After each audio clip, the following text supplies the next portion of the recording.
ఏంటో ఈ సబ్జెక్ట్ ఎలా ఉంది? ఉదయం నుంచి చదువుతున్న సగం సిలబస్ కూడా కంప్లీట్ కాలేదు. అవునరా బాబు, ఒక యూనిట్ కూడా రావడం లేదు. దేవుడా, ఇలా అయితే మనం పాస్ అయినట్లేదా?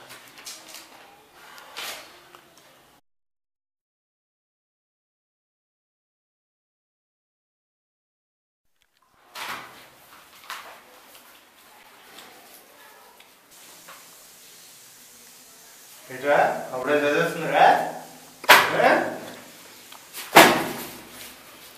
అదేరా ఏంట్రా కలిసి చదువుతాం అన్నారు. ఏం చదవాలా? ఒక యూనిట్ కూడా రాలేదు. పాస్ అవుతాను నమ్మకం లేదు.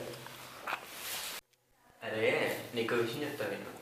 ఒక ఎగ్జామ్ సాటర్డేలో పాస్ అవుతాం, మరో ఎగ్జామ్ నెక్స్ట్ ఇయర్ ఇన్స్టెంట్లో పాస్ అవుతాం, ఇంకో ఎగ్జామ్ ఆ తర్వాత ఇయర్ పాస్ అవుతాం. కానీ ఎగ్జామ్ అంతా పాస్ అవుతాం అవ్వాలి, దానికి ఎందుకురా ఎంత గవాల్ చేస్తారు మీరు?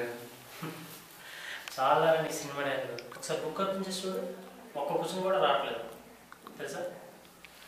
ఇలా అయితే మనం పాస్ అయినట్లే.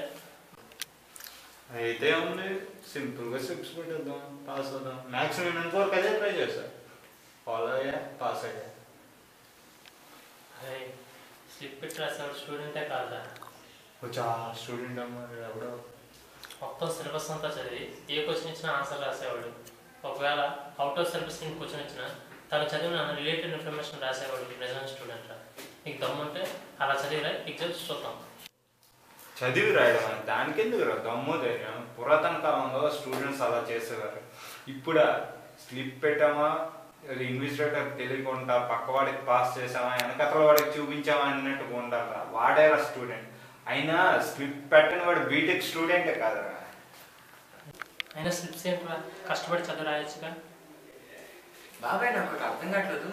మనకి 10th క్లాస్లో కష్టపడమన్నారు, ఇంటర్లో కష్టపడమన్నారు, ఇప్పుడు బీటెక్ చదువుతున్నాం, ఇప్పుడు కూడా కష్టపడమంటున్నారు. రేపు జాబ్ వస్తుంది, అప్పుడు కూడా కష్టపడమంటారు. మరి మనం ఎప్పుడో సుఖపడాలి? చచ్చాక సుఖపడతామా? అయినా కష్టపడ్డాలనే పడ్డా ఉందా?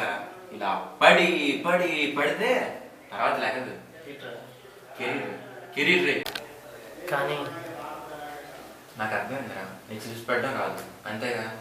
మన అందరం ఉన్నాం కదా, అందరం కలిపి పెట్టుకుందాం, కలిపి రాసుకుందాం. దానికి ఎందుకు ఇంతది? ఏం చేద్దాం? ఓకే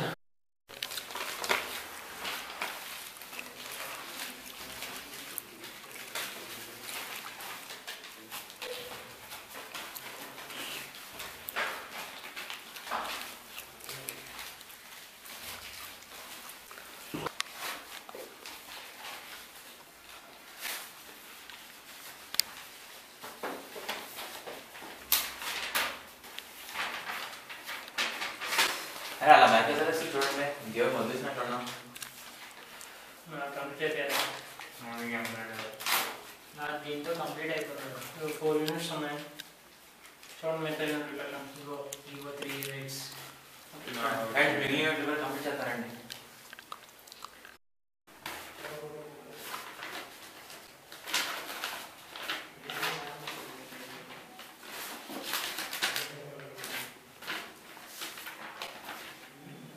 అరే సెమీలో ఉంది అంటారా? అరే అది మనం ఈ మంచి సెమిస్టర్లో బ్యాక్లాగ్ వస్తున్నాం కదా, ప్రతి సెమిస్టర్లో బ్యాక్లాగ్స్ ఉంటే దాన్నే సెమీలాగ్స్ అని పిలుస్తున్నారు. నువ్వే సార్. అది కాదురా, graphical representation of logarithm scales ని సెమీలాగ్స్ అంటారు. దానికి ఇంకా బోల్డ్ అంత ఎక్స్ప్లెనేషన్ ఉంది, ఇందులో ఉంది, చూసుకొని రాసుకో. ఈ స్లిప్పులతో ఎలా అయినా పాస్ అయిపోద్ది.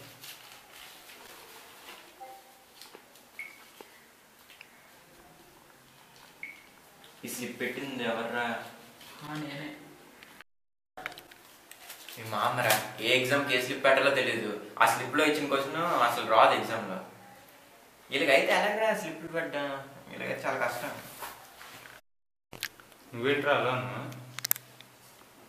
న్యూజిలాండ్ దొరికిపోతే పట్టుకుంటారా? ఇన్విజిలేటర్ ఉన్న తర్వాత పట్టుకుంటారు. ఒక్కోసారి డిపార్ట్ చేస్తూ ఉంటారు, ఒక్కోసారి బయటికి వస్తారు, కానీ డిపార్ట్ చేయరు. ఎందుకు చేయర్రా? నీకేం ఏంట్రా అంత కాన్ఫిడెన్స్? కాలేజ్కి చెడ్డ పేరు వస్తుందని ప్రిన్సిపల్ ఒప్పుకోడరా. అది కాదురా, డిపార్ట్ చేసాడనుకో కాలేజ్కి వెళ్ళాం, మరి క్యాంటీన్లో ఎవడుంటాడు, బస్ ఫీజులు ఎవడు కడతాడు? కాలేజ్కి మెయిన్ ఆదాయం మన ఫీజులు. మన ఫీజులు కూడా కట్టక్కర్లేదు డిపార్ అయితే.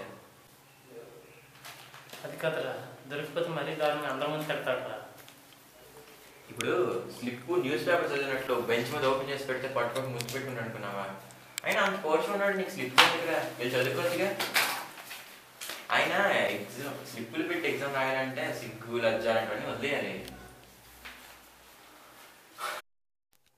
అరే అయినా ఒక్క ఎగ్జామ్కి అసలు బీటెక్ పాస్ అవుతున్నట్లు ఆ ఫేస్లు ఏంట్రా బాబు, మార్చండి రా, చూడలేకపోతున్నా.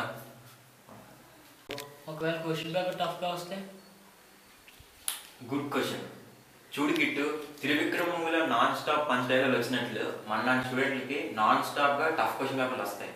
మనం చదివిన క్వశ్చన్ రాలేదనో, స్లిప్లో పెట్టిన క్వశ్చన్ రాలేదనో వైట్ పేపర్ ఇచ్చి వెళ్ళకూడదు.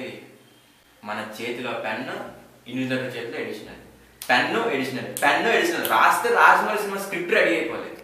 అది టార్గెట్. ఒకవేళ ఇన్విజిలేటర్ స్ట్రిక్ట్ అయితే? నీ క్వశ్చన్ చెప్తాను. ఇన్విజిలేటర్ స్ట్రిక్ట్ అయినా కాపీ కొట్టాలి, లూజ్గా ఉన్నా కాపీ కొట్టాలి. ఎందుకంటే మనకు తెలిసింది కాపీ కొట్టడం మాత్రమే.